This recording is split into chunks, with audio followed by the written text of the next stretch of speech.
السلام عليكم ورحمة الله وبركاته.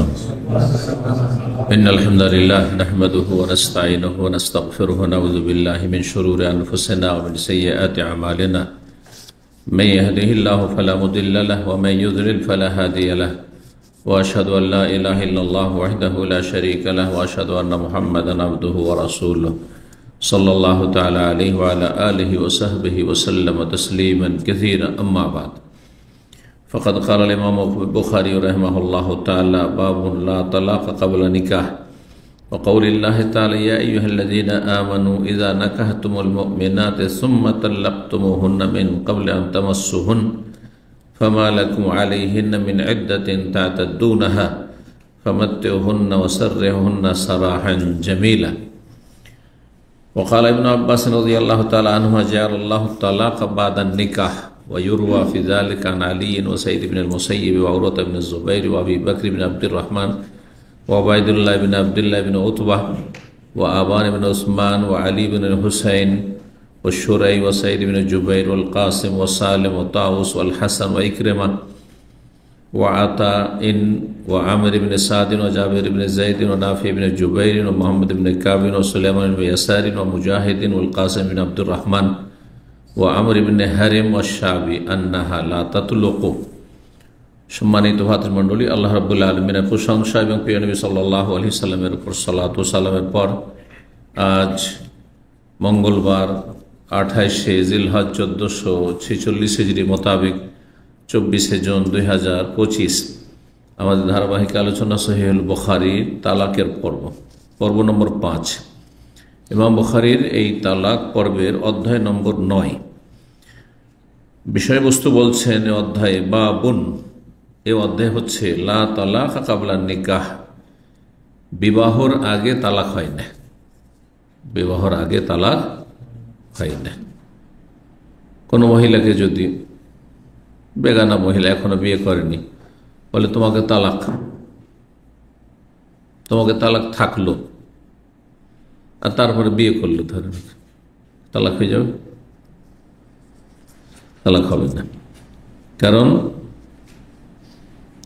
তালাক দেওয়ার জন্য মালিকানা থাকতে হবে। তো সে তো সেই স্ত্রীর মালিকই না, বা সে মহিলার মালিকই না, কিসের তালাক?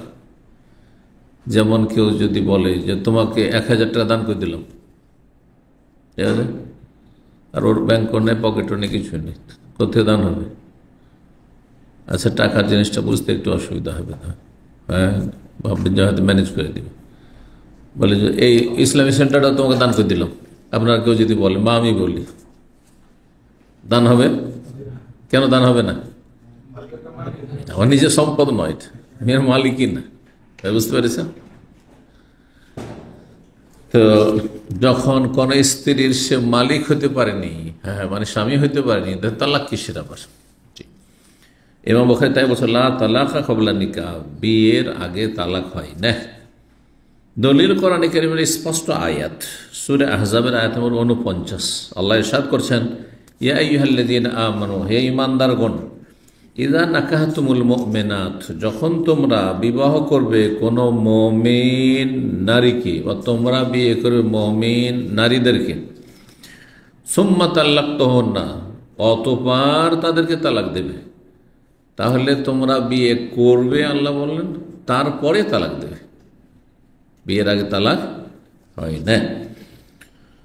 অতঃপর যদি তোমরা তালাক দাও, তো অতঃপর মানেই হচ্ছে যে আগে বিয়ে তারপরে তালাক।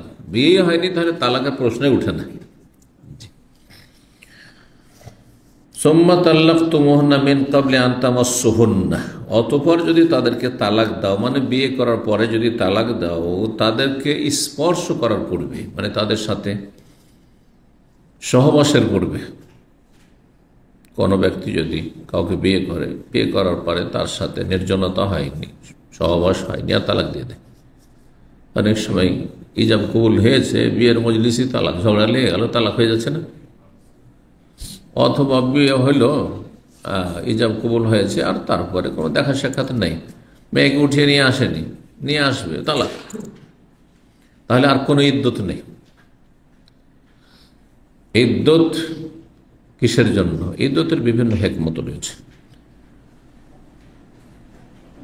স্বামী স্ত্রীর সম্পর্ক, বৈবাহিক সম্পর্ক একটা বন্ধন, অকাট্য বন্ধন, যেটি কোরআনের ভাষা আল্লাহ বলছে মিসাকান গালিজা, অকাট্য বাঁধন বলেছেন, অকাট্য চুক্তি বলেছেন। মিসাক শক্ত বাঁধন, এমনিতে ছুটে যাবে না, যতক্ষণ সেটা শরীয়তের দিক নির্দেশনা মোতাবেক না হবে, মানে তালাক ছাড়া স্বামী স্ত্রীর সম্পর্ক ছুটবে না, একমাত্র তালাক। তো এটা স্বামী স্ত্রীর বন্ধন আছে, সুতরাং তার জন্য একটা সময় পার করতে হবে। এই নয় যে সাথে সাথে বিয়ে করে ফেললো। বিশেষ করে যদি শারীরিক সম্পর্ক মানে সহবাস হয়ে যায়, সেখানে আরও বহু হিকমত রয়েছে, সায়েন্টিফিক হিকমত রয়েছে। আজকালকার মেডিকেল সায়েন্স প্রমাণ করছে যে মহিলা একাধিক পুরুষের সাথে মিলিত হয় সে মারাত্মক রোগে আক্রান্ত হয়, মারাত্মক রোগে আক্রান্ত হয়। এটা কতদিন পর্যন্ত এই অ্যাকশনটা থাকে? 3 মাসিক পর্যন্ত থাকতে পারে। একবার মাসিক হলো, সহবাস পরে আরেকবার মাসিক হলো, আরেকবার মাসিক হলো, 3 বার মাসিক হলে তারপরে অন্য পুরুষের সাথে মিলন হলে আগের পুরুষের সাথে যে মিলন হয়েছে এর জন্য কোনো ক্ষতির আশঙ্কা থাকে না।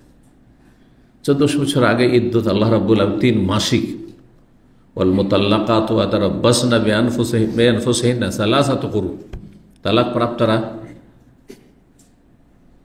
অপেক্ষা করবে, অন্য জায়গায় বিয়ে বসতে পারবে না সাথে সাথে, মানে ইদ্যত পার করবে। সালাসাতু কুরু, 3 কুরু মানে 3 মাসিক,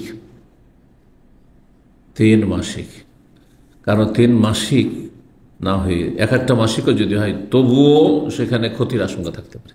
আজকালকার সায়েন্স বলছে, ইসলাম 1400 বছর আগে বলে গেছে।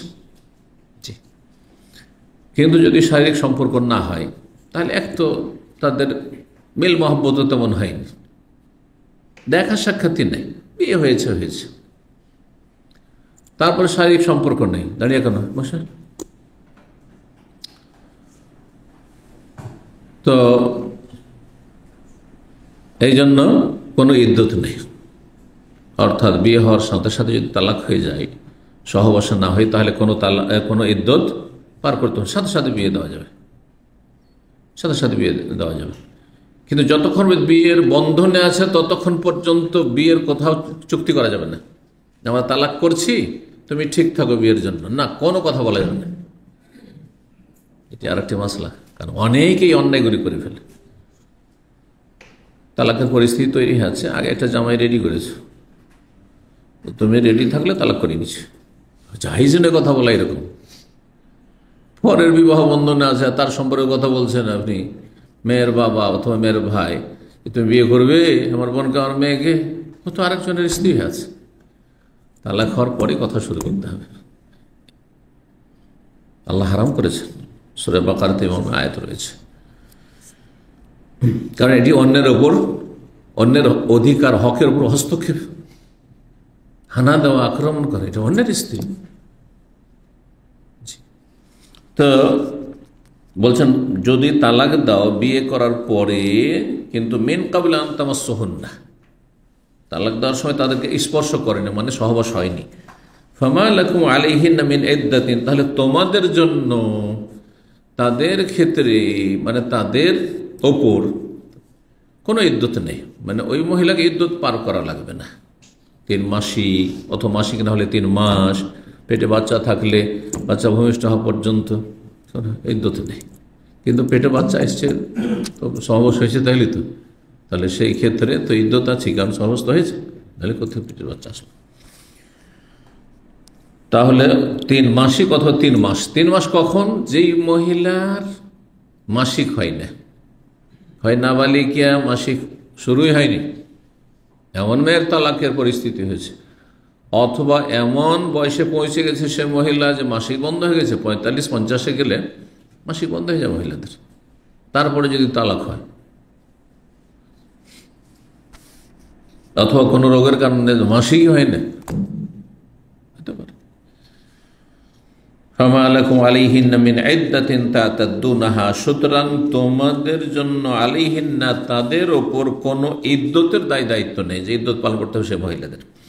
তাতাদ্দুনাহা, যে তারা ইদ্যত পালন করবে। ফামাত্তিউহুন্না, এইরকম স্ত্রীদেরকে যাদেরকে দেখা সাক্ষাৎ ছাড়া সহবাস ছাড়াই তালাক দিয়ে দিলে তাদেরকে কিছু সামগ্রী দিয়ে দাও, কিছু উপঢৌকন দিয়ে দাও। হ্যাঁ, তাদের মনের একটা, যাতে করে মনোকষ্ট যেটা আছে, যেটা বিয়ে হইল কিন্তু টিকলো না, মনোকষ্টটা হালকা হবে উপঢৌকন হাদিয়ে দেওয়ার মাধ্যমে।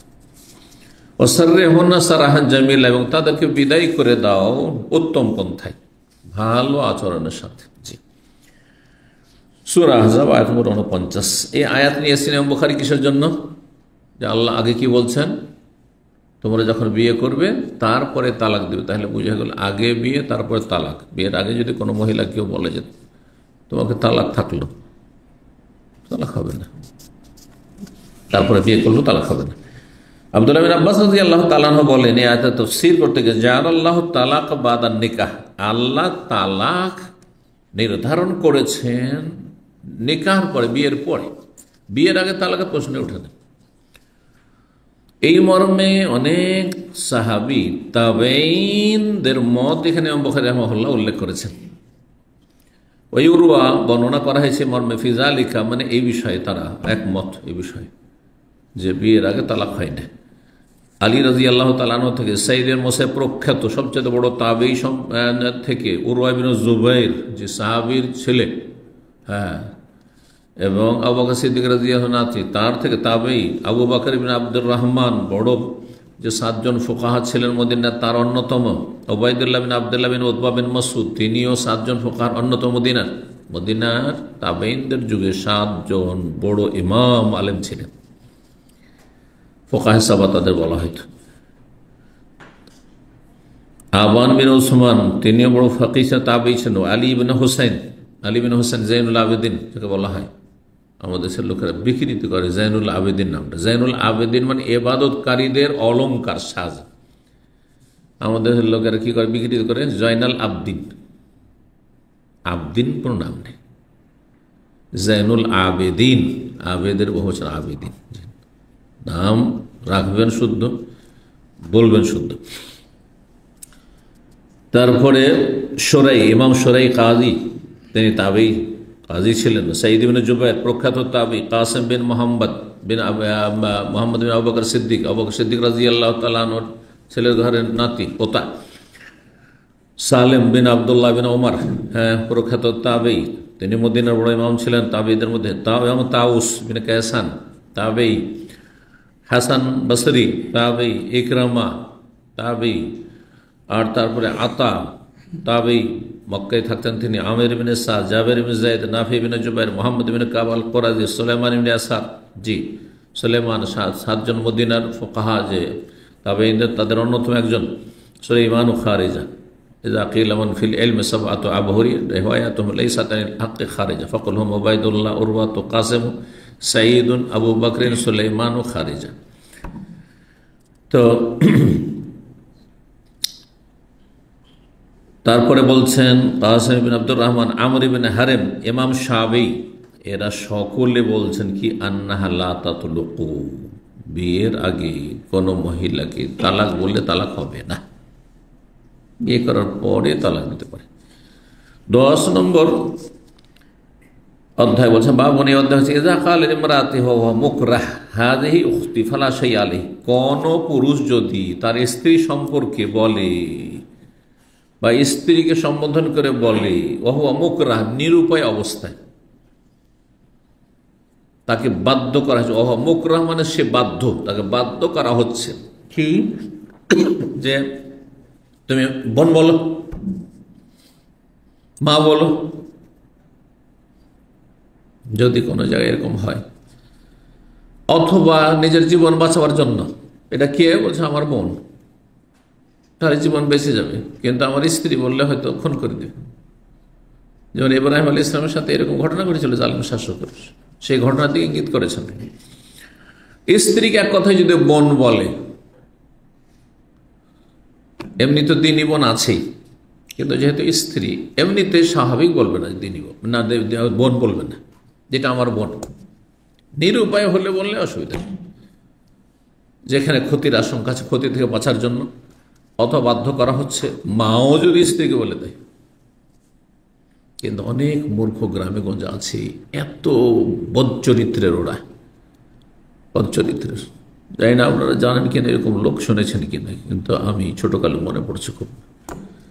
এত ভাষা খারাপ, স্ত্রীকে যখন মারধর করতো বলে বাব্বাল বাব্বাল, আউযু বিল্লাহ, এমন মার দিছে তখন বাঁচার জন্য বাপ বলে। বুঝতে পেরেছেন?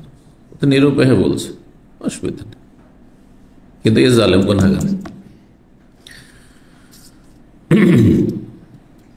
যদি কোনো ব্যক্তি বাধ্য স্ত্রী সম্পর্কে বলে হাজিহি উখতি, এটা আমার বোন, ফালা শাইয়া আলাইহি, ক্ষতি নেই, হারাম হবে না।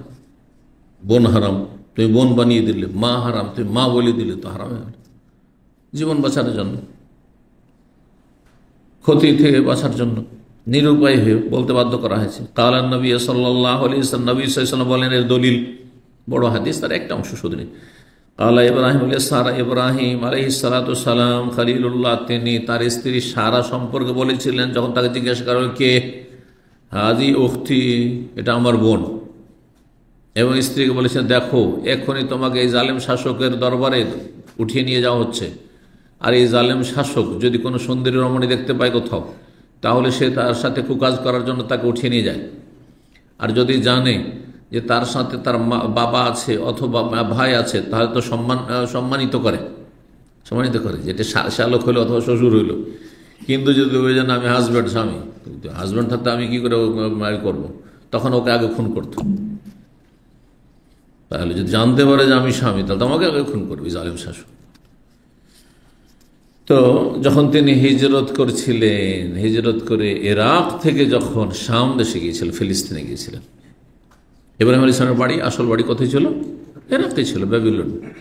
কিন্তু সেখান থেকে আজরের বাড়ি তার বাবা। কিন্তু তার বাবা যখন মুশরিক, পৌত্তলিক, মূর্তি পূজা ছাড়বে না, বরং ছেলেকে বলল যে তুই যদি আমার বিরুদ্ধে, আমার ধর্মের বিরুদ্ধে বলিস, আমার দেবদেবীর বিরুদ্ধে, তাহলে আর জুম্মান্নাকা ওয়াহজুরনি মালিয়া, সূরা মারিয়ামে রয়েছে, তোকে পাথর মেরে সংসার করে দেবো, পাথর মেরে একবারে শেষ করে দেবো, তোকে যা বাড়ি থেকে চলে যা, ওয়াহজুরনি মালিয়া।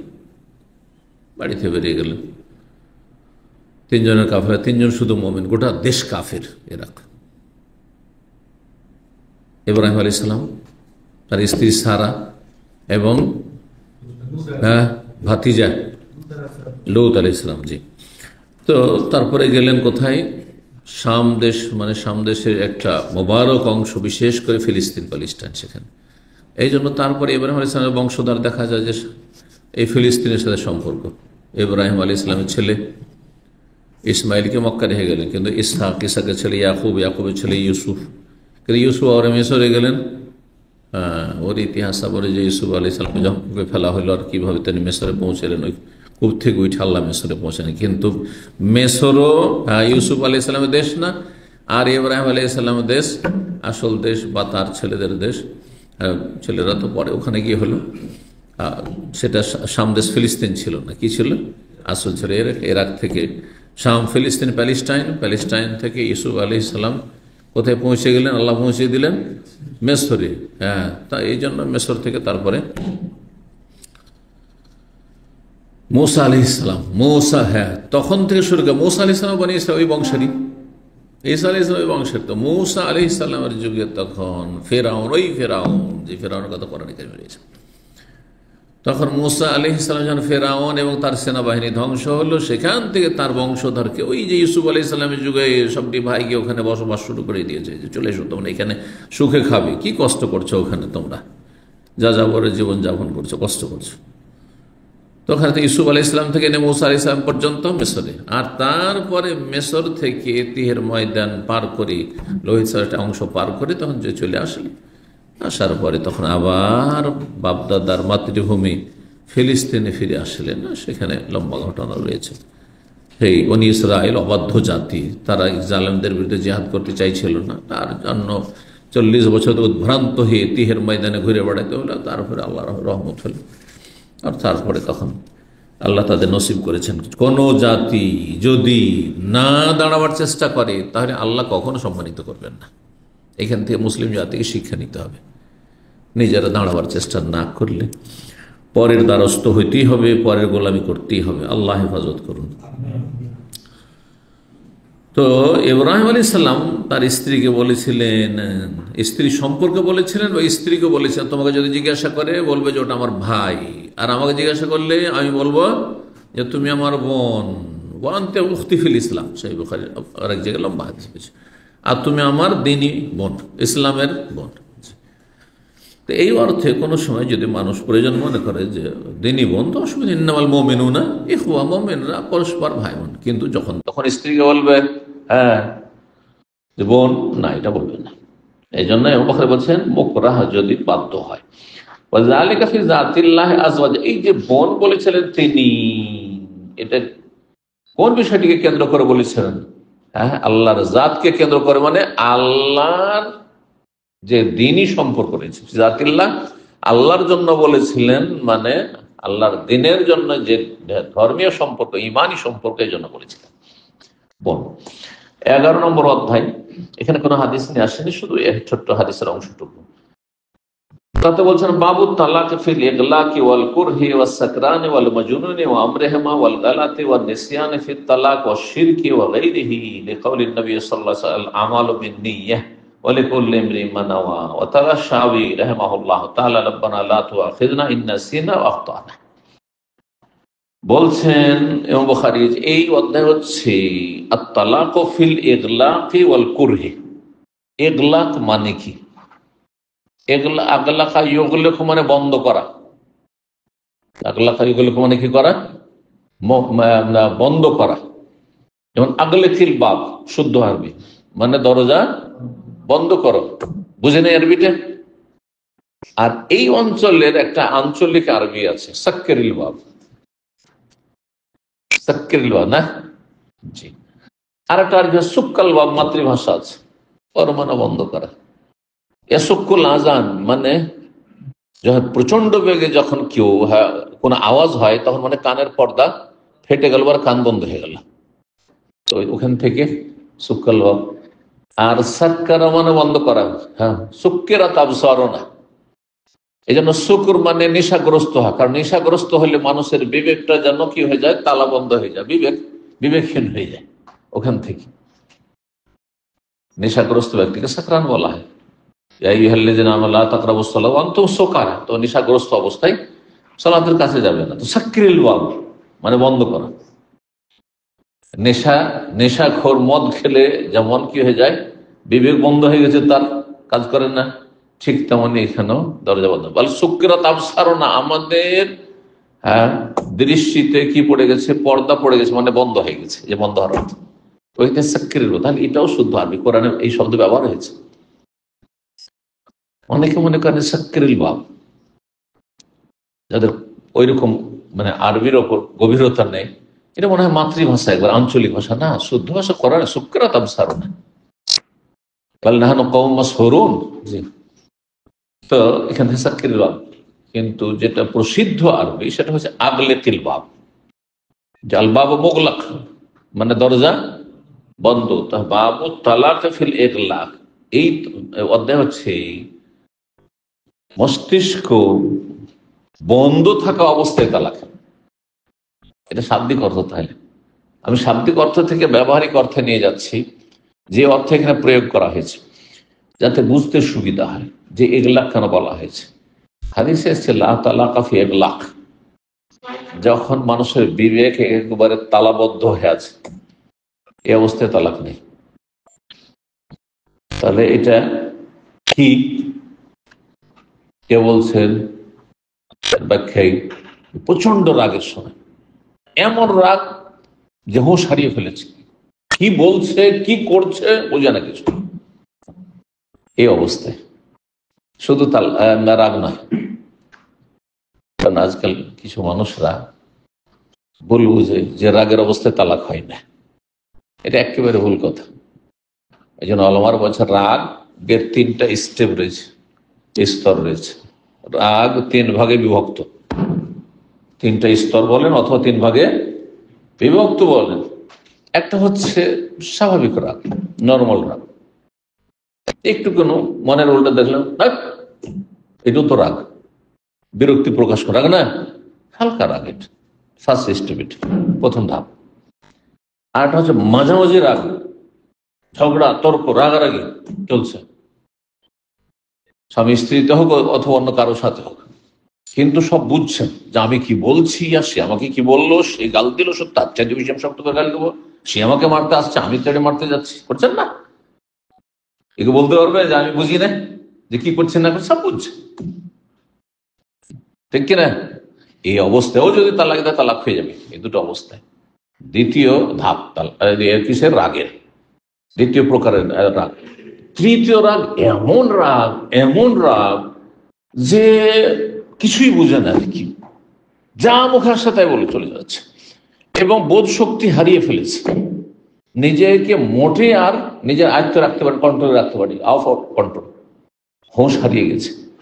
এইরকম স্তরের রাগ সাধারণত আমাদের জীবনে আমরা জানি না, কিছু লোক আছে এরকম, এদের রাগ খুব নিকৃষ্ট রাগ, খুব খারাপ রাগ, রেগে গেলে হুঁশ দিশা থাকে না, বিবেক কাজ করেন না, এইরকম অবস্থায় পৌঁছে গেলে ওইটা হচ্ছে এর অর্থ। বাবুত তালাক ফিলের লাভ, এমন রাগের রাগ যেই রাগে হুঁশ হারিয়ে ফেলেছে, মস্তিষ্ক বিবেক তার কাজ করছে না, তালাবদ্ধ হয়ে গেছে। এই তালাকের হুকুম কি? ইমাম বুখারী বলছেন। আর কেউ কেউ বলেছেন যে, দ্বিতীয় ব্যাখ্যা করেছেন, ইগলাক মানে হচ্ছে, ইগলাক মানে কি? বন্ধ করা। কোন মানুষকে ভিতরে ঢুকিয়ে দিয়ে যদি তালা বন্ধ করে দেন, তো হ্যাঁ, সে হচ্ছে কি? নিরুপায় ব্যক্তি। নিরুপায় না? আর বেরোতে পারবে? নিরুপায়। তা নিরুপায় অবস্থায় তালাক। মেয়েকে রাখবেন না, আমাদের দেশে এসব ঘটে, কিন্তু মনোমালিন্য হয়েছে, অথবা জামাই পছন্দ না, জামাই পরিবার পছন্দ না, শ্বশুর বাড়ি গিয়েছে, ও তো গিয়েছে মনে করছে যে আমোদ ফুর্তি করে শ্বশুর বাড়ি গিয়ে খাবো থাকবো, আর গিয়ে ঘরে বন্ধ করে বলছে যে বেটা এক্ষুনি তালাক লেখ, হ্যাঁ দেখ, সাইন কর, না হলে টিপসই তালাক হবে।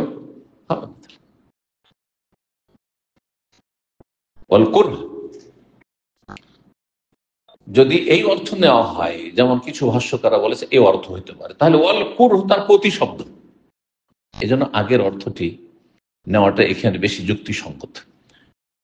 দ্বিতীয় অর্থ যদি নেয়, তো ইগলাক মানে হচ্ছে নিরুপায়, বাধ্য হয়ে তালাক, আর ওয়াল কুরহ আর ঘৃণার অবস্থায় তালাক, ওই চাই না তালাক, কিন্তু তালাক দিতে বাধ্য করা হচ্ছে, মকরাহ। নিরুপায় অবস্থায় তালাক বা বাধ্য হয়ে তালাক। সাকরান নেশাগ্রস্ত ব্যক্তির তালাক, মদ খেয়েছে আর মদ খেয়ে সে স্ত্রী গাল দিয়ে দিয়ে তালাক দিল। হ্যাঁ, মদ খেয়েছে বা কেউ খাওয়িয়ে দিয়েছে, সে খায়নি, জবরদস্তি মদ খাওয়িয়েছে, এমনটা এরকম হয়, হতে পারে। দুটোর হুকুম একই না একই নয়, বিষয়গুলোতে ইখতিলাফ রয়েছে। পরে ইখতিলাফ বলছে, আগে অধ্যায়গুলো সংক্ষেপে ব্যাখ্যা করে দিন। নেশা অবস্থায় তালাক, মজনুন পাগলের তালাক, পাগলও তো কথা বলে, বলে না? পাগল যদি তালাক বলে, ও আমরে হেমা তাদের বিষয়টি শুধু তালাক না, যদি আর অন্য কোনো কুফরি কথা বলে, হ্যাঁ, বা কাউকে গালমন্দ করে ইত্যাদি। ওয়াল গালাত অথবা ভুল করা, ওয়াল নিসিয়ান ভুলে যাওয়া। গালাত ভুল করা মানে একটা জিনিস আপনি জানেন কিন্তু ভুল করেছেন, ভুল করেছেন, যেমন আপনি মারছেন এদিকে, আপনি এমনি হয়তো এটা গাছে একটা ফল পড়ার জন্য লেগে গেল আরেকজন, এটা কি? ভুল। হ্যাঁ, আর আরেকটা হচ্ছে ভুলে যাওয়া, মানে স্মৃতি থেকে হারিয়ে যাওয়া, ভুলে যাওয়া, দুটোতে পার্থক্য। ভুলে যাওয়া তালাকের ক্ষেত্রে ভুল করা, অথবা ভুল করে তালাক বলে দিয়েছে, অথবা ভুলে গিয়ে তালাক, আসলে তালাক ভুলে করেছে। ওয়াশিরক অথবা শিরকের ক্ষেত্রে, তালাকের ক্ষেত্রে ফির তালাকে ওয়াশিরকে, ভুলে গিয়ে শিরক করেছে, অথবা ভুল করে শিরক করেছে, জানো না, সেই কথা বলে দিয়েছে। এসব বিষয়গুলি সম্পর্কে অধ্যায়, তাহলে অধ্যায় বড় লম্বা। এ সমস্ত কিছুতে তালাক হবে কি হবে না, এই মর্মে নবী সাল্লাল্লাহু আলাইহি ওয়াসাল্লামের প্রসিদ্ধ হাদিসের একটা অংশ নিয়ে এসেছেন, যে হাদিসটি সহিহ বুখারীর প্রথম হাদিস। ইন্নামাল আমালু বিন্নিয়া, মানুষের সমস্ত কাজকর্ম কিসের উপর নির্ভরশীল? নিয়তের উপর। অন্তরে যা আছে সে অনুযায়ী। আপনি কি বলতে চাইছেন এটা দিয়ে, উদ্দেশ্যটা আপনার কি? বলে কুল্লি ইমরিন মা নাওয়া, আর প্রত্যেক ব্যক্তির জন্য তাই নির্ধারিত রয়েছে যা নিয়ত করবে, মানওয়া। তারপরে ইমাম শাফিঈ রাহিমাহুল্লাহ এই আয়াত তেলাওয়াত করেছেন সূরা বাকারার সর্বশেষ আয়াত 286 নম্বর আয়াত। রব্বানা লা তুআখিযনা, হে আমাদের প্রতিপালক আমাদেরকে ধরিয়েন না, পাকড়াও করবেন না, ইন নাসিনা, যদি আমরা ভুলে যাই। ভুলে গিয়ে কোনো কথা হয়ে গেছে, ভুলেই গেছেন একদিন যে আজকে জোহর পড়েননি, আর আজীবন মনে আসলো না, আল্লাহ ধরবেন? ধরবেন না। ভুল করে 5 রাকাত পড়েছেন, ভুল করে 3 রাকাত পড়েছেন, আর স্মরণে আসেন, কেউ স্মরণ করাবারও ছিল না, আল্লাহ ধরবেন? জোহরের 3 কিসের? হয়নি তোর নামাজ, জোহরের 5 কিসের? নামাজ হয়নি, ধরবেন? ধরবেন না, এটা খাতা। আপনি মাসলা জানছেন যে জোহরের 4 রাকাতই, কিন্তু ভুল করে পড়েছেন 5 অথবা 3 পড়েছেন, অথবা ভুলেই গিয়েছেন আপনি কোন সালাতকে। বলছেন রব্বানা লা তুআখিযনা, আল্লাহ বলছেন আল্লাহ আমাদেরকে ধরিও না যদি আমরা ভুলে যাই অথবা ভুল করি।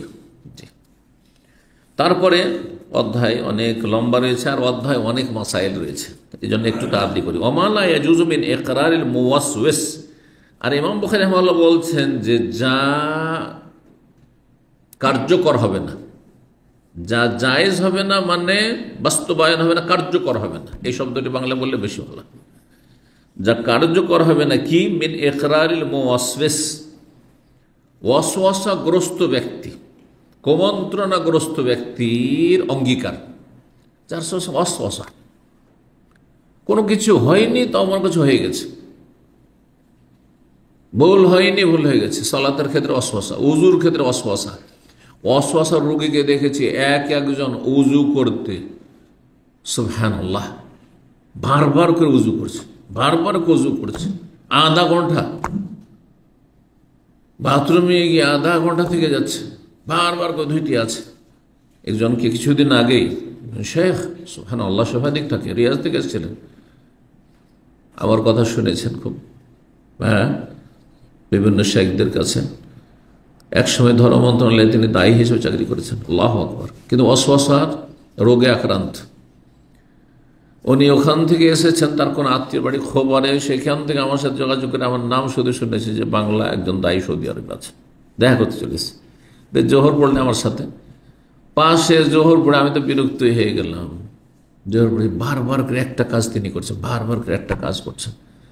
তারপরে সালাত হয়ে গেছে, কিন্তু উনি ভাবছেন সালাত আমার হয়নি, আবার বারবার পড়তে আছেন, বারবার নামাজ পড়তে আছেন। অপেক্ষা করতে করতে ওনাকে বিদায় করে তারপরে যেতে হবে। আমি তো বিরক্ত হয়ে গেলাম। পরে বললাম, শেখ আপনার কি ওয়াসওয়াসা আছে নাকি? বলছি আল্লাহ, সত্যি আমি ওয়াসওয়াসায় আক্রান্ত, দোয়া করি না আমার জন্য। আল্লাহু আকবার, আল্লাহ যেন শিফা দান করেন।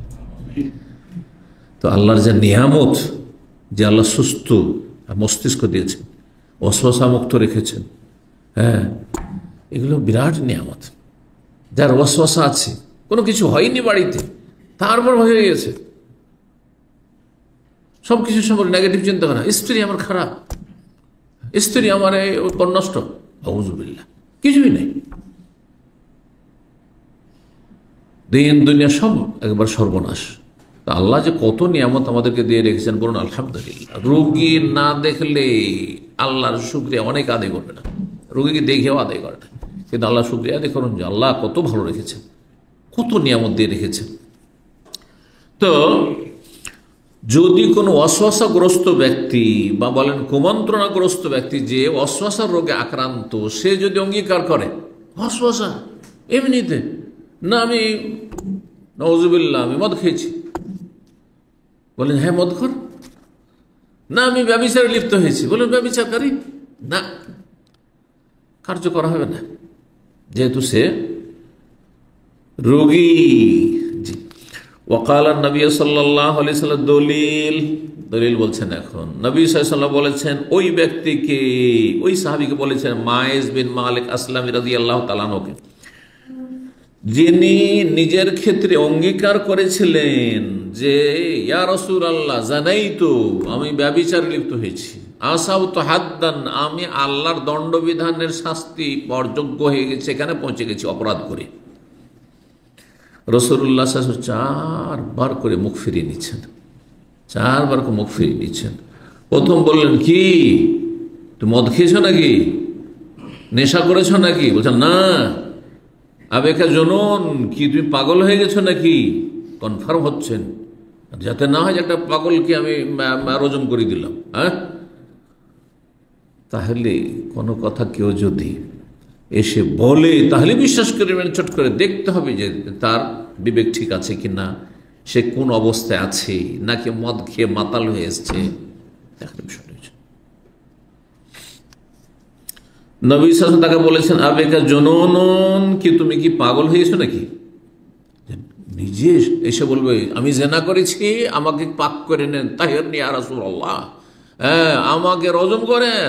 জানছেন যে রজম শাস্তি, কিন্তু আখিরাতে জাহান্নামের শাস্তি নেব না। পাগল তো হইতে পারে, নেশাগ্রস্ত তো হইতে পারে মদ খেয়ে, কারণ মদের প্রচলন ছিল সেই যুগে। হ্যাঁ, আরব দেশে মদ এই সদ্য হারাম হয়েছে। হ্যাঁ, সেই নেশায় দিকে আবার চলে যেত একজন মুসলিম কাফেরদের মতো, কারণ আগের যুগে এই অভ্যাসগুলো ছিল। পুরনো অভ্যাস কারো যদি থাকে তো তার সেই দিকে ফিরে যাওয়াটা কোনো বিচিত্র নয়, বিচিত্র নয়। আমি দামামে এমন একজন মানুষকে জানি, আমার পুরনো সেন্টারে 2002-এর দিকে, প্রথম দিকে আমার ছিল 2002, একটা বক্তব্য, সেই দিনের বক্তব্যের বিষয়বস্তু ছিল ধূমপান আর তার ক্ষতিকর দিক। তার বক্তব্য, সে আমার সাথে খুব ঘনিষ্ঠ একসময় ঘোরাফেরা করেছে, আল্লাহ তাকে হেদায়েত করে রাখুক এবং তাকে সহি সুন্নাহ দিয়ে এবং সহি আমলে দিয়ে ফিরে আসার আবার তৌফিক দিক বিভ্রান্তির পরে। তো সেই ব্যক্তি পরে এত বেশি সিগারেট খেত, পয়সাওয়ালা মানুষ ছিল, এত বেশি সিগারেট খেত, ধূমপান করতো যে এক রাতে তার 2-3 প্যাকেট সিগারেট লাগতো, নিজে বলেছে। ওই একটা বক্তব্য শুনে সাথে সাথে পকেটে যে ছিল ভেঙে ফেলেছে আস্তে আস্তে, আর তারপরে বাসায় গেছে। বাসায় যাওয়ার পরে আপ্রাণ চেষ্টা করেছে সিগারেট খাবো না, কিন্তু সারা রাত তার ঘুম আসে না সেই নেশাতে, নেশার তাড়নায়। যারা নেশাগ্রস্ত তারা বুঝে যে কি কষ্ট, প্রথম প্রথম কষ্ট হবে, কারণ আপনি যে খারাপ অভ্যাস করেছেন সেখান থেকে ফিরে আসা অত সহজ নয়।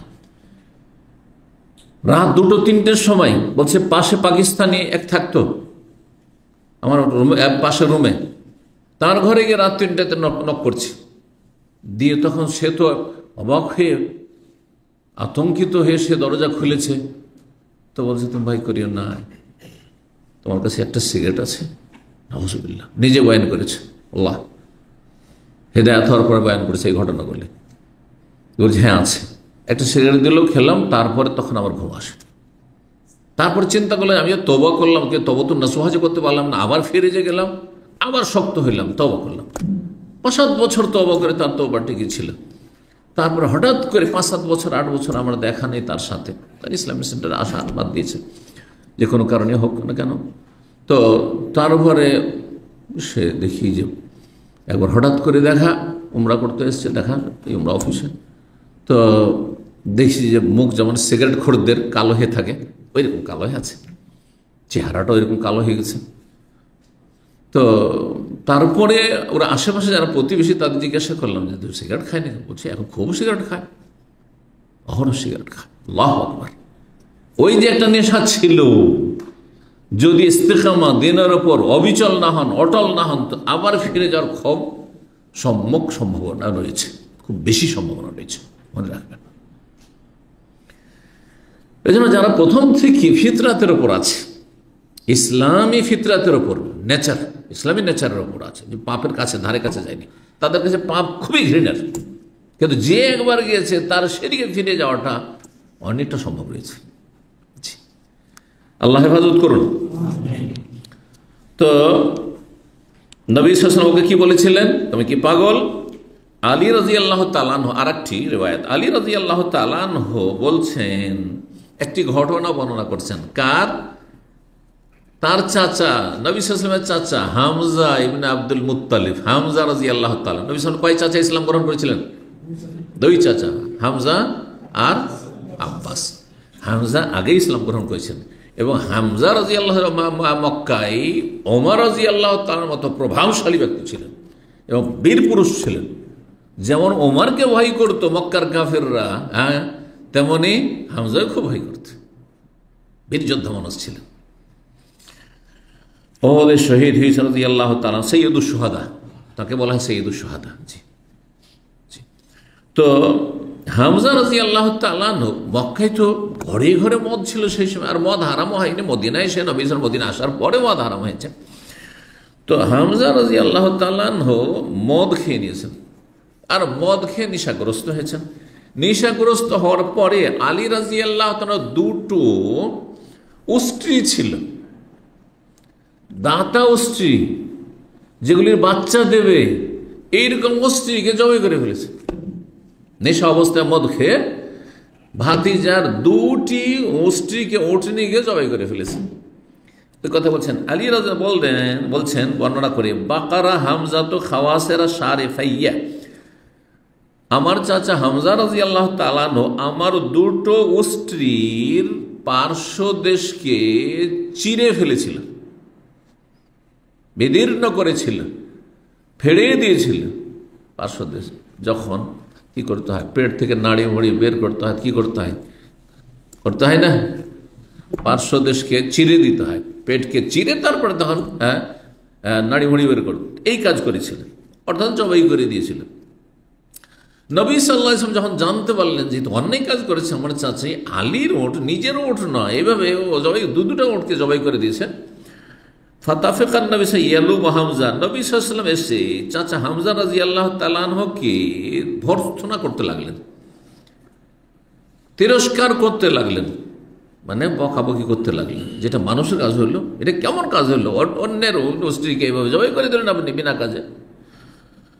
ফাইজা হামজা, তো তখন হামজাকে দেখছেন কাদ সামেলা, সে নেশাগ্রস্ত হয়ে গেছে। সামেলা মানে সাকেরা, শুক্র, নেশাগ্রস্ত।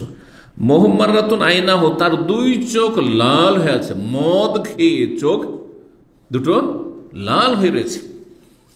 সুম্মা কাল হামজা, হামজাকে যখন বকাবকি একটু শুরু করেছেন নবী সাল্লাল্লাহু আলাইহি ওয়াসাল্লাম, তিরস্কার করছেন, তখন হামজা বলছে, ওয়াল আনতুম ইল্লা আবিদুন লি আবি, আরে তোমরা কে, আমার বাবারই তো তোমরা দাস, আমার বাবার গোলাম, আর আমার সাথে কথা বলতে এসছো।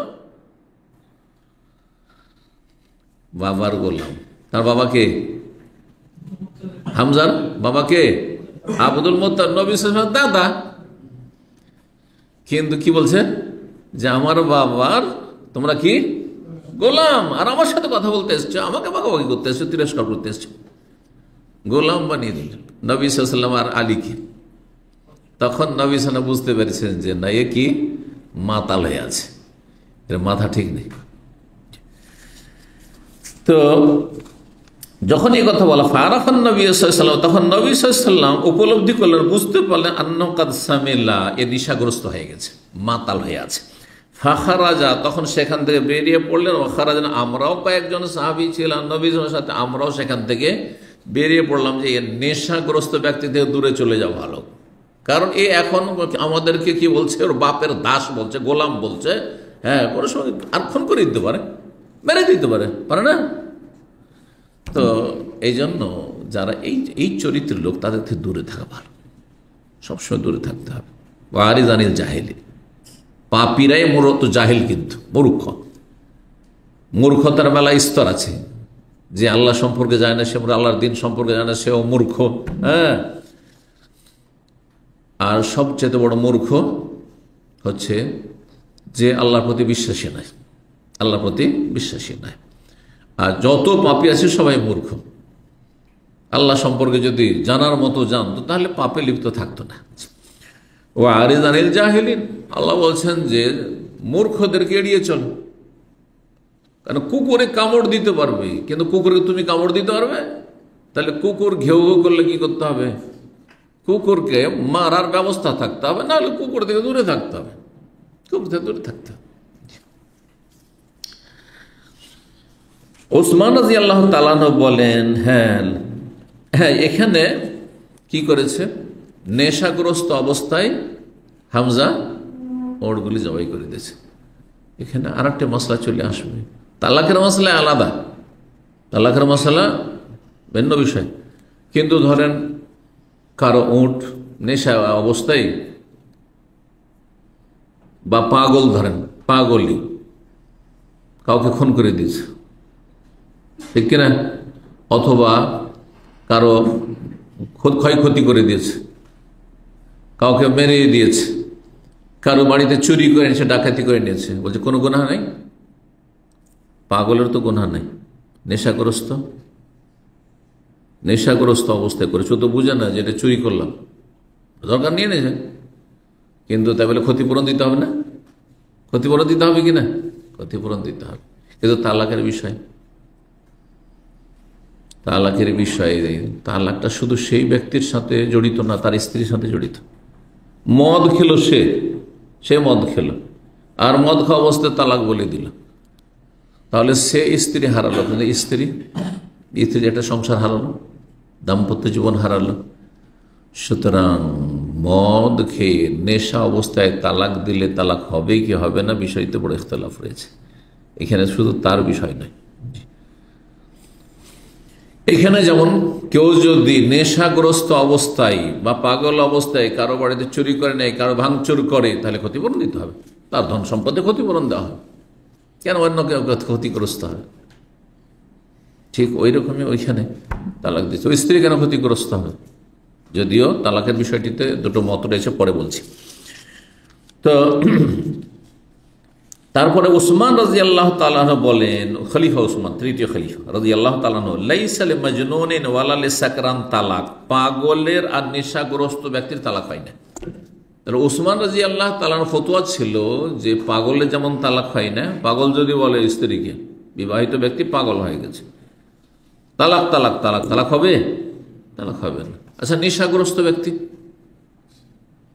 মদ খেয়ে এসছে আর তালাক তালাক বলছে, তালাক হবে কি হবে না? হ্যাঁ, দেখি আইডিয়ার একটা ফতোয়া দেন দেখি। হ্যাঁ, যদিও এই ফতোয়া অচল, আইডিয়ার ফতোয়া, কিন্তু এমনি পরীক্ষা করছি, তালাক হবে স্বাভাবিক, দুটো দল হয়ে যাবে। হ্যাঁ, একদল বললেন তালাক দেবে, তালাক হয়ে যাবে, আদা খাবে সাত পাবে, তাই না?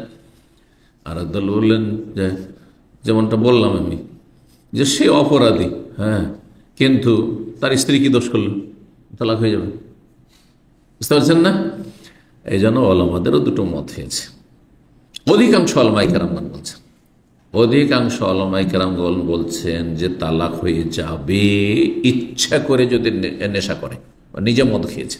মদ জবরদস্তি খাওয়ানো হয়নি, কাউকে জবরদস্তি মদ খাওয়ানো হয়েছে, আর কেউ নিজে থেকে মদ খেয়ে মাতাল হয়েছে, দুটোতে পার্থক্য রয়েছে। যে নিজে থেকে মদ খেয়ে মাতাল হয়েছে সেই ব্যক্তি তালাক দিলে তালাক হয়ে যাবে, এই ফতোয়া হচ্ছে ইমাম আবু হানিফার, হানিফি মাযহাব, ইমামে মালিকের, আর একটি মত হচ্ছে ইমাম শাফির, আর অনেক উলামায়ে কেরাম বলছেন তালাক কি হয়ে যাবে, হয়ে যাবে। তাহলে নেশা অবস্থায় তালাক হয়ে যাবে। কেন তালাক হবে তারা বলছেন, নেশা অবস্থায় বুঝে না যে আমি তালাক বলছি, এই জন্য যে সে হারাম খেয়ে সীমা লঙ্ঘন করেছে, সুতরাং তার পানিশমেন্ট হচ্ছে তার তালাক করিয়ে দেওয়া। সে যেহেতু কি করেছে, পাপ করে সীমা লঙ্ঘন করেছে, অন্যায় অপরাধ করেছে, সুতরাং তার তালাককে কার্যকর করে দেওয়াটাই হচ্ছে যুক্তিসঙ্গত। তুমি যেহেতু হারাম খেয়ে এসছো, সুতরাং তোমার বিবিকে হারাম করতে হবে, এই জন্য তালাক হয়ে যাবে। মোটামুটি তিন মযহাবের ফতোয়া, ইমাম আহমদ বিন হাম্বলের প্রসিদ্ধ ফতোয়া মযহাব, আর শাফি মযহাবের ইমাম শাফির আরেকটি উক্তি, শুধু বলছেন যে তালাক হবে না, তালাক নেশা অবস্থায় তালাক হবে না। তো এই মতটি ইমাম ইবনে তাইমিয়া রাহিমাহুল্লাহ প্রাধান্য দিয়েছেন, পছন্দ করেছেন, আর সৌদি আরবের শেখ ইবনে বাজ, ইবনে উসাইমিন তারা প্রাধান্য দিয়েছেন যে তালাক হবে না। উসমান রাদিয়াল্লাহু তাআলা আনহুর এই ফতোয়ার ভিত্তিতে যে খলিফায়ে রাশিদ, তিনি বলতেন লাইসা লিমাজনুনিন ওয়ালা লিসাকরান তালাকুন, পাগলের তালাক হয় না এবং নেশাগ্রস্ত ব্যক্তির তালাক হয় না। আর যদি নেশা করিয়ে দেওয়া হয়, কাউকে জবরদস্তি নেশা করিয়ে দেওয়া হয়েছে, ধৈর্য বেঁধে তাকে মদ খাইয়ে দেওয়া হয়েছে, তারপরে মাতাল হয়ে গেছে, বাড়ি এসছে তো তালাক দিয়ে দিয়েছে, তালাক হবে? সবার কাছে তালাক হবে না, কারণ এখানে তার কোনো দোষ নেই। জি, কিন্তু যে ব্যক্তি নিজে স্বেচ্ছায় মদ খেয়ে মাতাল হয়েছে, সেই ব্যক্তি যেহেতু অপরাধী, সেজন্য একদল ওলামাদের কাছে কি হয়ে যাবে, তার শাস্তি স্বরূপ তালাক হয়ে যাবে। আব্দুল্লাহ বিন আব্বাস রাদিয়াল্লাহু তাআলা আনহু বলেন, তালাকুস সাকরান ওয়াল মুস্তাকরাহ লাইসা বিজায়েজিন। ইবনে আব্বাসের মত এটি যে নেশাগ্রস্ত ব্যক্তির তালাক আর নিরুপায় ব্যক্তির তালাক, নিরুপায় ব্যক্তি মানে যাকে কি করা হয়েছে, বাধ্য করা হয়েছে, যাকে বাধ্য করা হয়েছে এমন ব্যক্তির তালাক লাইসা বিজায়েজিন, কার্যকর হবে না, কার্যকর হবে না। তাহলে উসমান রাদিয়াল্লাহু আনহু যেটি মত, সেটি হচ্ছে ইবনে আব্বাস রাদিয়াল্লাহু তাআলা আনহুর মত। ওয়াকাল উকবা বিন আমির, সাহাবী উকবা বিন আমির রাদিয়াল্লাহু তাআলা বলেন, লা ইয়াজুজু তালাকুল মুওয়াসওয়িস, ওয়াসওয়াসার রোগে আক্রান্ত ব্যক্তির তালাক কার্যকর হবে না। ওয়াসওয়াসা মানে করেছি করিনি, করেছি করিনি, যেটা করেনি সেটাকে মনে করেছি, যেটা করেছে সেটাকে মনে করিনি, এরকম, যে ওয়াসওয়াসার রোগী। ওয়াসওয়াসা যদি খুব বেশি থাকে, হালকা সামান্য ওয়াসওয়াসা না, খুব বেশি ওয়াসওয়াসা আক্রান্ত থাকে, তাহলে তার তালাক হবে না। উকবা বিন আমিরের কথা। ওয়াকালাতা, ইমাম আতা মাক্কি রাহিমাহুল্লাহ প্রখ্যাত তাবী, তিনি বলে, ইজা বাদা বিত তালাক ফালাহু শারতুহু, যদি তালাক আরম্ভ করে, তালাক দেয় কেউ, তাহলে ফালাহু শারতুহু, তার শর্ত সাপেক্ষ তালাক হবে। কেউ যদি শর্ত সাপেক্ষ তালাক দেয়, যদি কেউ বলে তুই যদি বাবার বাড়ি যাস, অনেক প্রবাসীরা এরকম কাজ করে, ওই স্ত্রীকে শুধু রেখে দিয়েছে বাপ মায়ের খেদমতের জন্য, এমন মূর্খ প্রবাসী কিছু আছে। স্ত্রীকে সেজন্য নিয়ে এসছে, ও আমার বাপ মায়ের খেদমত করবে, তাদের খেদমতের কেউ নেই, বোনগুলো বিয়ে দিয়ে দিচ্ছি, বা বোনগুলো তো বোন, হ্যাঁ একটা বউ লাগবে, বউ যেন তার বাড়ির দাসী, তার বাবার দাসী, তার মায়ের দাসী, তার 14 গোষ্ঠী, তার ভাই বোন সবার দাসী। হ্যাঁ, আর এখান থেকে শুধু ডান্ডা করছে, ঝুলাচ্ছে, যে তুই যদি যাস তোর বাপের বাড়ি, তাহলে তালাক, তালাক হয়ে যাবে। আচ্ছা, ফালাহু শর্ত, যেমন শর্ত লাগাবে,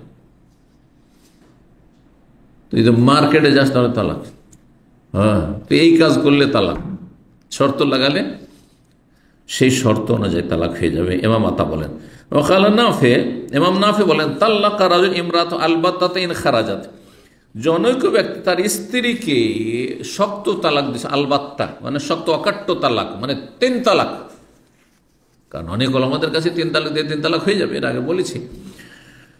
তো একজন ব্যক্তি, সে তার স্ত্রী কি করেছে, আলবাত্তা তালাক মানে অকাট্য তালাক, 3 তালাক দিয়ে ফেলেছে। ইন খারাজাত, শর্ত লাগে কি, বাড়ির বাইরে গেলেই তোকে তালাক, চরমপন্থী, হ্যাঁ হ্যাঁ অমুক জায়গায় গেলেই তালাক, তুই অমুক বিয়েতে গেলেই তালাক, হ্যাঁ তোর বোনের বাড়ি বিয়েতে গেলেই তালাক, এই কাজ করলেই তালাক, এই যে শর্ত লাগিয়েছে। ফাকাল ইবনে ওমর, আব্দুল্লাহ ইবনে ওমর রাদিয়াল্লাহু তাআলা আনহু বলেন, ইন খারাজাত, যখন এই শর্ত লাগিয়েছে যে বাড়ি থেকে বেরোলেই তালাক, তাহলে সে যদি বাড়ি থেকে বেরিয়ে যায়, ফাকাত বুত্তাত মিনহু, তাহলে সে অকাট্য তালাকে বিচ্ছিন্ন হয়ে যাবে, মানে 3 তালাকে হয়ে যাবে। কারণ তার বাবা ওমর রাদিয়াল্লাহু তাআলা আনহু তার খেলাফত আমলে প্রথম 2 বছর পরে তিনি এটাকে কার্যকর করেছেন যে 3 বললে 3 হয়ে যাবে, কিন্তু নবী সাল্লাল্লাহু আলাইহি ওয়াসাল্লামের জামানায়, আবু বকর সিদ্দিক রাদিয়াল্লাহু তাআলার জামানায়, তারপর ওমর রাদিয়াল্লাহু খেলাফতের প্রথম 2 বছর কি ছিল, হাদিস শুনেছি কিন্তু মনে আছে না, তালাকুস সালাস ওয়াহিদা, একসাথে যদি এক মজলিসে বসে 3 তালাক দেয় তো একটি হইতো।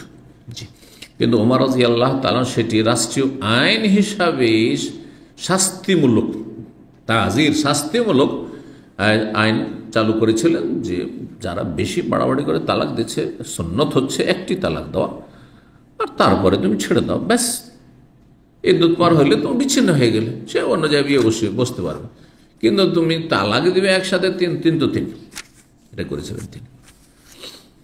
ওয়াইল্লাম তাখরুজ, আর যদি বাড়ি থেকে না বেরোয়, বলে রেখেই দিয়েছেন, ধরেন আপনি যে তুই যদি কারো বাড়িতে যাস, তাহলে তালাক, ও গেলই না, আপনার কথা শুনে থাকবেন, গেলেই তালাক, বাজারে গেলেই তালাক, অমুকের সাথে কথা বললেই তালাক, হ্যাঁ, তো দুলা ভাইয়ের সাথে কথা বললি তালাক।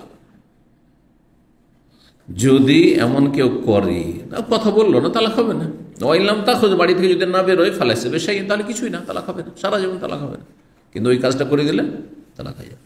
ওয়াকাল ইমাম যোহরি প্রখ্যাত বলে, ফি মান কালা, যে ব্যক্তি বলবে ইনলাম আফ আল কাযা ওয়া কাযা ফামরাতি তালিকুন সালাফ, আমি যদি এই কাজটি না করি তাহলে আমার বিবিকে তালাক তালাক তালাক। অনেক মূর্খ আছে এরকম। আরবদের মধ্যে এক শ্রেণীর লোকেরা এরকম আছে, ও বন্ধুকেও খাওয়াবে, আর বন্ধু বলছে লা লা লা লা লা জাযাকাল্লাহ খাইর, খাবো না, তো বলছে হালাল তো আল্লাহ বিত তালাক। হ্যাঁ, জিহালত এগুলো, যে আমি তুই যদি না খাস আমার বাড়িতে আজকে তো তালাক আমার বিবিকে। আরে বোকা, তোর বিবি কি করলো? হ্যাঁ, তুই বোঝা ওঠা, ঠিক কিনা? বন্ধুকে খাওয়ার জন্য বিবিকে তালাক দিতে হবে? তো কথা হচ্ছে যে যদি কেউ এরকম করে, ইনলাম আফ আল কাজা, আমি যদি এমনটা না করি তাহলে ফামরাতি, তাহলে কোন সালাসান, আমার স্ত্রী 3 তালাক। তাহলে কি হবে? ইউস আলো, তাকে জিজ্ঞাসা করা হবে, আম্মা কালা, যে সম্পর্কে যা বলেছে ওই সম্পর্কে জিজ্ঞাসা করা হবে। ওয়াকাদ আলাইহি, অন্তরে কি ছিল তোমার, অন্তরে কি ছিল? অন্তরে কসম উদ্দেশ্য ছিল, তাহলে কসমের কাফারা। আর যদি কসম না, তালাকি উদ্দেশ্য ছিল, তো তালাক। যেমন কেউ যদি বলে ভাই কেউ ধার চেয়েছে, হ্যাঁ, অথবা সাহায্য চেয়েছে, অবশ্যই আপনাকে 5,000 রিয়াল দেব, যদি তা না দিই, বিশ্বাস হয় না আপনার, না দিই তো আমার বিবি তালাক। তালাক যদি নিয়ত করে তো তালাক হয়ে যাবে।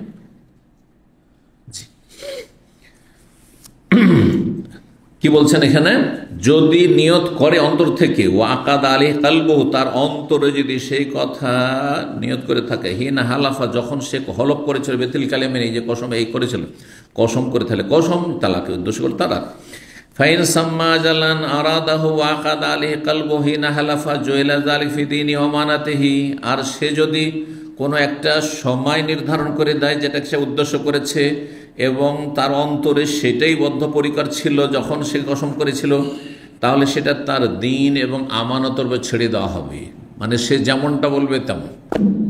সে যদি মিথ্যাও বলে, ও রবের কাছে জবাব দিবে। ধরেন তালাকের নিয়ত করেছে, বলছে না না না, এখন স্ত্রী রক্ষা করার জন্য বলছে আমি তালাকের নিয়ত করি, আসলে কসমের নিয়ত করেছিলাম। তখন এর আগে হারামের মশলা এসছে। কেউ যদি বিবিকে হারাম বলে, তাহলে 3টার যে কোনো একটা হইতে পারে, বলেছি, তালাক হয়ে যেতে পারে নিয়ত করলে। আর যদি জেহার, হ্যাঁ, নিয়ত করাতে জেহার হবে, আর না হইলে কসম হবে। কসম হইলে হালকা, কসমের কাফারে দিয়ে ছুটি, আর না হলে জেহারের কাফারা আরো শক্ত কাফারা, শক্ত কাফারা। কসমে 10 মিসকিন, ওখানে 60 মিসকিন, বুঝছেন না? যাই হোক, কাফারা বিস্তারিত মশলায় যাচ্ছি না। আর তালাক হলে তো আরো মারাত্মক।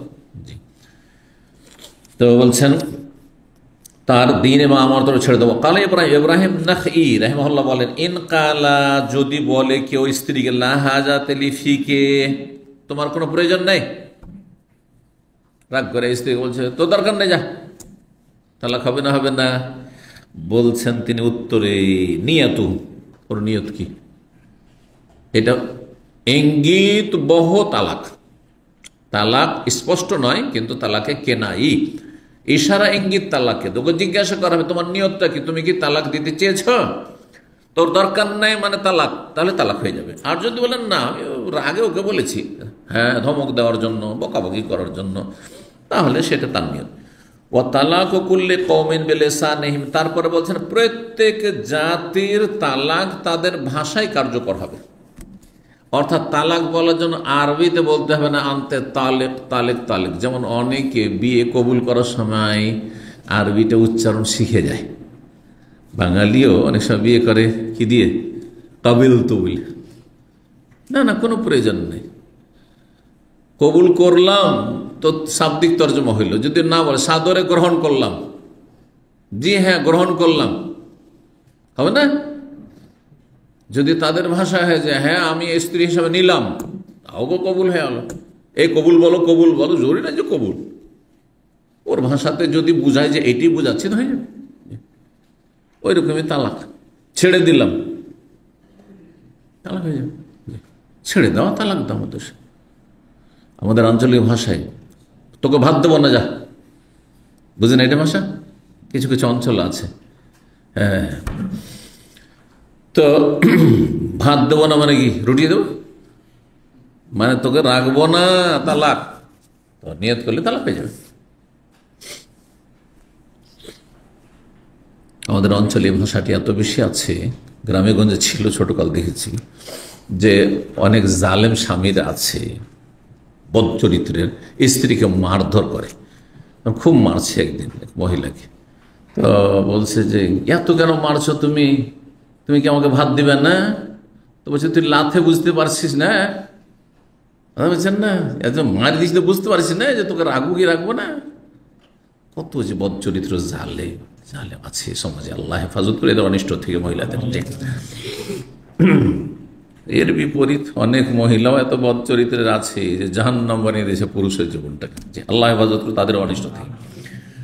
ও তালাক করলে কমে বেলে আসে, প্রত্যেক সম্প্রদায়ের তালাক তাদের ভাষাতে কার্যকর হবে। জি, তাদের ভাষা যদি তালাক বুঝায় তো তালাক বুঝায়।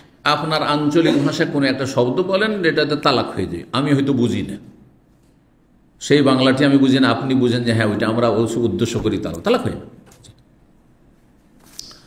অকালা কাতাদা, কাতাদা তাবি বলেন এজা কালা যদি বলে এজা হামালতে ফানতে তাহলে কোন সালাসান, তোমার পেটে বাচ্চা আসলে তুমি তালাক। কেউ বাচ্চা নেবে না, অনেক বোকা লোক আছে বাচ্চা নেবে না। তোর যদি বাচ্চা পেটে ধরে তাহলে তালাক। হ্যাঁ, গর্ভধারণ করলেই তালাক, 3 তালাক। তাহলে তরিকা কি বলছে, এক সাহা ইন্দা করলে তোহরিন মাররা, যখন মাসিকের পরে পবিত্র হবে তখন একবার সহবাস করবে, এর বেশি করতে পারবে না।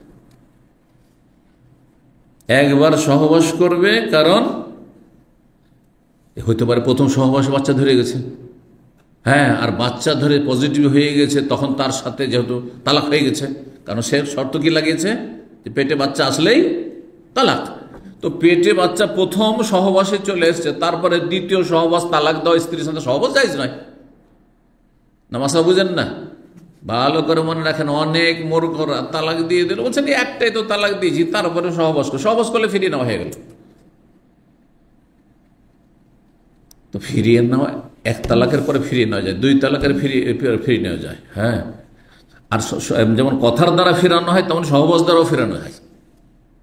কথার দ্বারা যেমন ফেরানো হয় তেমনই, যেমন দূরে আছেন, প্রবাসে আছেন, তালাক দিয়ে দিয়েছেন কেউ, তাহলে যাক তালাক দিয়েছিলাম যাক, আমরা নিজের সমস্যা মিটিয়ে নিলাম, ব্যাস, তাহলে এটাই ফিরিয়ে নেওয়া হয়।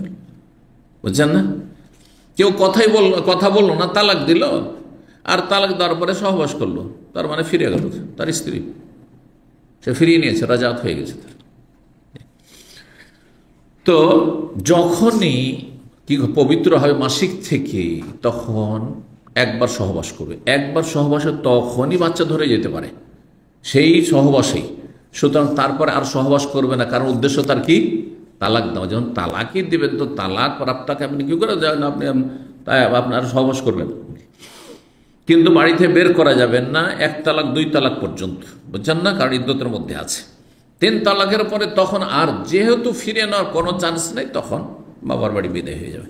অনেক মহিলারা ভুল কাজ করে, প্রায় মহিলারা আমাদের দেশে ভুল করে, যে তালাক স্বামী দিয়ে দিলে কাঁদতে কাঁদতে বাপের বাড়ি চলে যায়। এটা একেবারে ভুল। এতে হয় কি, দূরত্ব আরও বেশি বেড়ে যায়, মলমালিন্য ফাটল আরও বেশি হয়ে যায়, যার ফলে আর মীমাংসার কোনো চান্স তেমন থাকে না, শত্রুতা বাড়তেই থাকে, রাগ মেজাজ গরম হইতেই থাকে 2 দিক থেকে। কিন্তু সামনাসামনি থাকলে একবার হয়তো হাসি দিয়ে দিল, সামলাতে পারলো না, স্ত্রী সামলাতে পারলো না, স্বামী সামলাতে পারলো না, মিলিয়ে গেল, হতে পারে না। এই জন্য বাড়িতে রাখতে হবে। তবে তুমি যদি মনে করো যে ফেরাবো না, তাহলে আর সহবাস করতে পারবে না, তালাক শব্দ বলে দেবে, সহবাস করতে পারবে না। হ্যাঁ, 3 মাসিক তোমার বাড়িতে থাকবে, কিন্তু তুমি সহবাস করতে পারবে না, তার সাথে এক বিছানায় ঘুমাতে পারবে না। হ্যাঁ, সে তাকে একটা ঘরে রেখে দেবে, সে ঘরে থাকবে, তোমার কাছাকাছি থাকবে, যাতে দেখা সাক্ষাৎ ক্ষমা চাওয়ার এক অপরের কাছে সুযোগ পায়। স্বামী চাইলে স্বামী ক্ষমা চাইতে পারে, হ্যাঁ, ভুল স্বীকার করতে পারে। স্ত্রীও যদি মনে করে যে না আমি ক্ষমা চাইবো, আমি ভুল করেছি, তো ক্ষমা চাইতে পারে, সারেন্ডার হইতে পারে। কিন্তু বাবার বাড়ি যে তালাকের সাথে সাথে কাঁদতে কাঁদতে বাবার বাড়ি চলে গেল, এই চান্স তো থাকে না। এগুলো ভুল কাজ আমাদের দেশে। আসলে তালাকের বিষয় যে কত যে ভুল অন্যায়ের কারণে মানে এক অন্যায় আর এক অন্যায়ের দিকে টেনে নিয়ে যায় মানুষকে। তো যাই হোক, কি বলছেন, যদি কেউ বলে যে তুমি যদি গর্ভধারণ করো, স্ত্রীকে বলছে, তাহলে তোমাকে 3 তালাক, তাহলে তার তরিকা কি করবে সমাধান?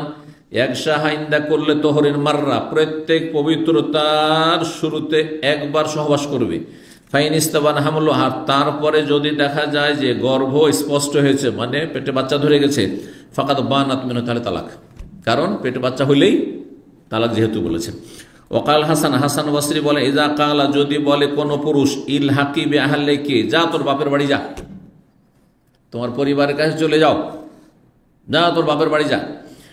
নিয়তহু, তাহলে তার নিয়তের উপর নির্ভরশীল। সে যদি নিয়ত করে থাকে যে এটা বলে আমি তালাক উদ্দেশ্য করেছি, তাহলে তালাক। আর যদি না, আমি রাগে বলেছি আমার বাড়ি থাকতে দেবো না, যা বাপের বাড়ি যা, তাহলে তালাক হবে না।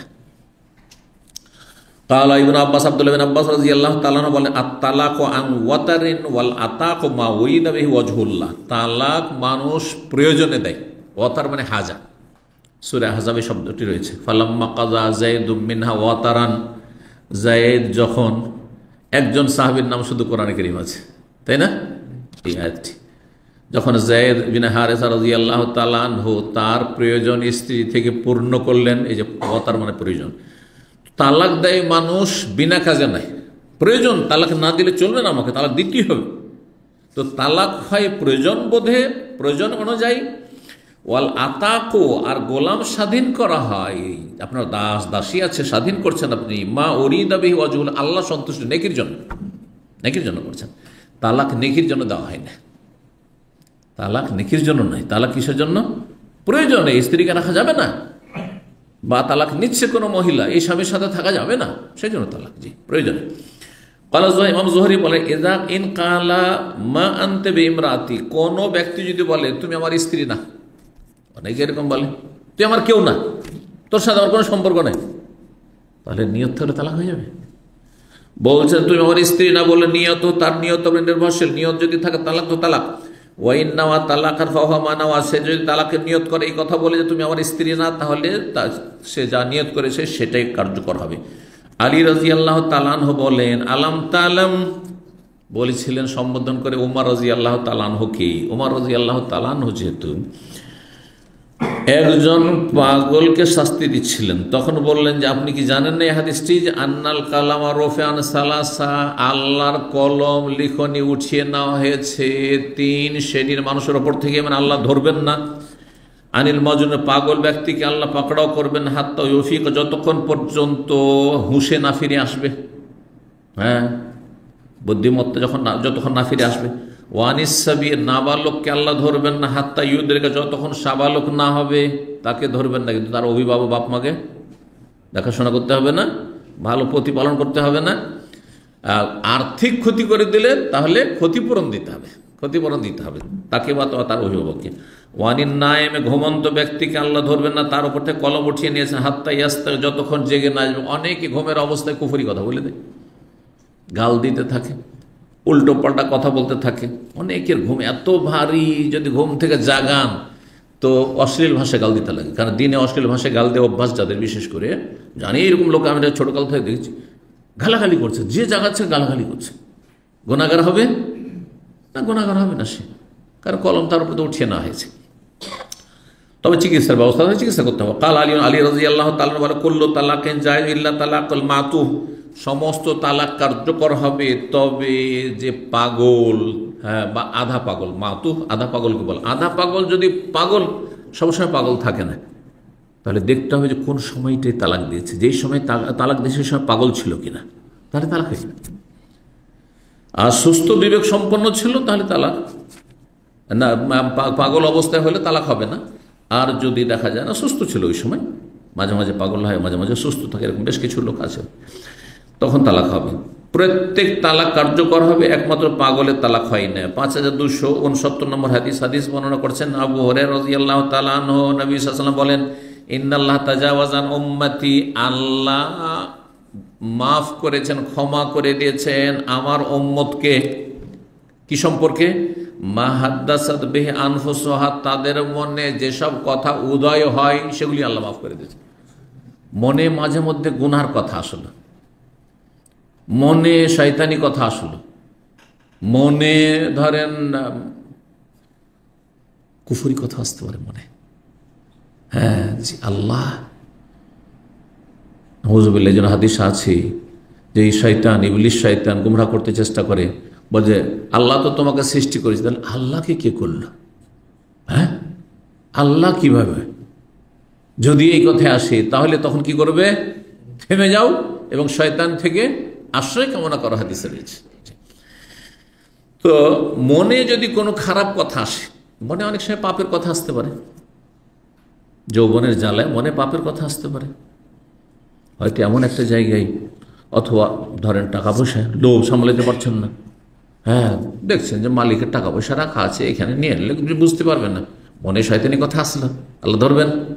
কিন্তু ওইটাকে যদি অন্তরে ধরে রাখেন, তারপরে চেষ্টা করলেন চুরি করতে ব্যর্থ হইলেন, তাহলে ধরবে। কিন্তু মনেই থাকলো, চুরি করতে পারলেন না, কিন্তু চেষ্টা যে ছিল আর অন্তরে সেটাকে ধারণ করে রেখেছে, অন্তরে আসলো আর গেল, মনে একটা খারাপ কথা আসলো যে এই কাজটি আমি করবো, পাপটা করবো, আর তারপরে করলেন না, করতে পারলেন না, তাহলে আল্লাহ ধরবেন না। যতক্ষণ মালাম তামাল, যতক্ষণ পর্যন্ত সেটাকে কাজে পরিণত করবে না, আওতাতাকাল্লাম অথবা মুখে বলবে না, কুফরি কথা মুখে বললো না, আর মনে যেসব কথা আসলো কাজ করার কথা, খারাপ কাজ পাপ করার কথা, পাপ করলো না, তাহলে আল্লাহ ধরবেন না। কাতাদা বলেন ইজা তাল্লাকা ফি নাফসি ফালাইসা বিশাই, কেউ যদি মনে মনে তালাক দেয়, মানে মুখ মনে মনে, মানে আবার নয় মানে জিহ্বা নড়িয়ে নয়, ঠোঁট নড়িয়ে নয়, আস্তে করে নয়, মনে মনে মানে নাফসে, এখানে মনে আসলো রাগ হইকে তালাক দিয়ে দিন, মুখে বললো না, এইখানে তালাক হবে? তালাক হবে না যতক্ষণ মুখে না বলবে অথবা হাতে কলমে না লিখবে, লিখে দিলে কিন্তু তালাক হয়ে যাবে। সময় যথেষ্ট হয়ে গেছে, সুতরাং এখানে আজকে আমরা রেখে দিচ্ছি। ইনশাআল্লাহ তাআলা আবার আগামী পর্ব জুমার দিন আল্লাহ তৌফিক দিলে, আল্লাহ রাব্বুল আলামিন যেন আমাদেরকে তৌফিক দান করেন ভালো কাজের, এবং আল্লাহ দিন দুনিয়া যেন বরকত দান করেন, সমস্ত বালা মুসিবত থেকে অনিষ্ট থেকে আল্লাহ হেফাজত রাখেন, যাতে কল্যাণ রয়েছে আল্লাহ সেটারই যেন তৌফিক আমাদেরকে সবসময় দান করেন। জাযাকুমুল্লাহ খাইর। সুবহান রাব্বিকা রাব্বিল ইজ্জাতি আম্মা ইয়াসিফুন ওয়া সালামুল মুরসালিন ওয়া আলহামদুলিল্লাহি রাব্বিল আলামিন।